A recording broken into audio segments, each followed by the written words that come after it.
Welcome to this episode of Locked In, and this episode we're going to be taking Mario's bike since he has the Redshift shock stop seat post, and I'm going to be going over a few little tips and tricks on how to actually set the correct saddle height and the fore and aft position, because with this saddle there is some sag, and me and him have been both testing this out since we both own one, and going over just some little things that if you own one of these on how to set it up so you get the proper bike fit based on your fit numbers if you've been fitted, or if you haven't, just some tips and tricks on how to set this up properly so that you're not over or underextended when on the bike.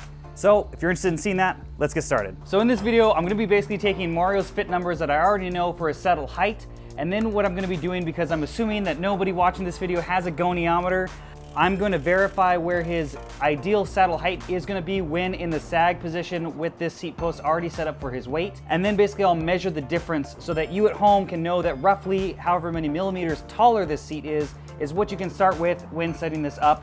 After that, we will be then going into the fore and aft position, his knee position, again, in that sag position, since it should, in theory, be slightly farther back than it is if we were just doing it stagnant without him weighted on the seat. So just for number's sake, his saddle height that he's ideally at is 844 millimeters. So we've already set that up prior to this with where the saddle is unsprung. Now I'm gonna measure his degree that his leg's gonna be at, which we're looking for about 30 degrees, and then see what the height difference is.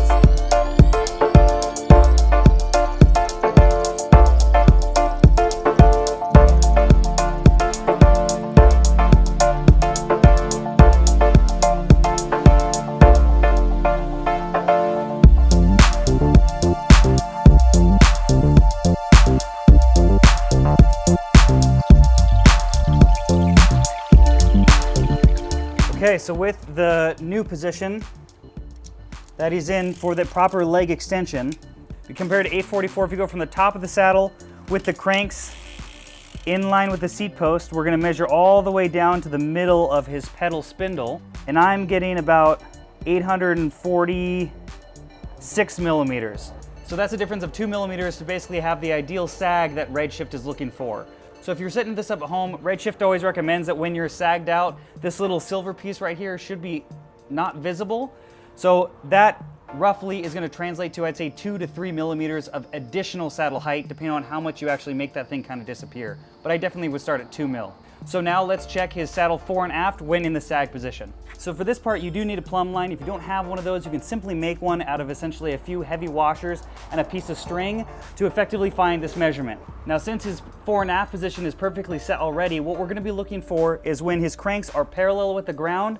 If I drop the plumb line off the front of his knee, this string is gonna be just grazing or very, very close to touching the front end of his crank arm. Now, if it is in front of his crank arm, we need to move the saddle back, and if it's behind his crank arm, we need to move the saddle forward. Okay, so we got him perfectly rotated forward. Then you're gonna take your plumb line. Now let's move your knee in just so it's easier to see. And once this thing stops moving around, we ideally would want it to just graze inside of the crank arm, just like it's doing right here.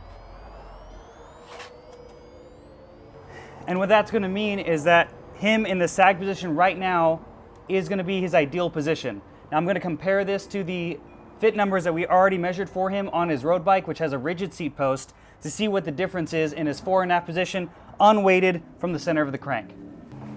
I was being bit by a mosquito. And with the fore and aft set to his weighted position, we're sitting about 65 millimeters from the center of the crank to where his saddle position is. Okay, so roughly I would say if you're setting your saddle fore and aft position, the saddle unweighted is gonna be more forward than it is when you're gonna be sitting on it, which means in the unweighted position, this is probably gonna need to start at the 3 to 5 millimeter mark more forward or towards your handlebars, so that when you're sitting on it, it sets you back about that 3 to 5 millimeters. Now, this is not a golden rule. This is just a general guideline for when you're using the suspension seat post from Redshift. This is not another brand, so I don't know what the difference is as far as setting up other suspension seat posts compared to this one, but here's a good starter base. So I hope you like this video. If you do, please make sure to subscribe, turn notifications on so you can see all the videos I put out on this channel. And thanks for watching another episode of Locked In.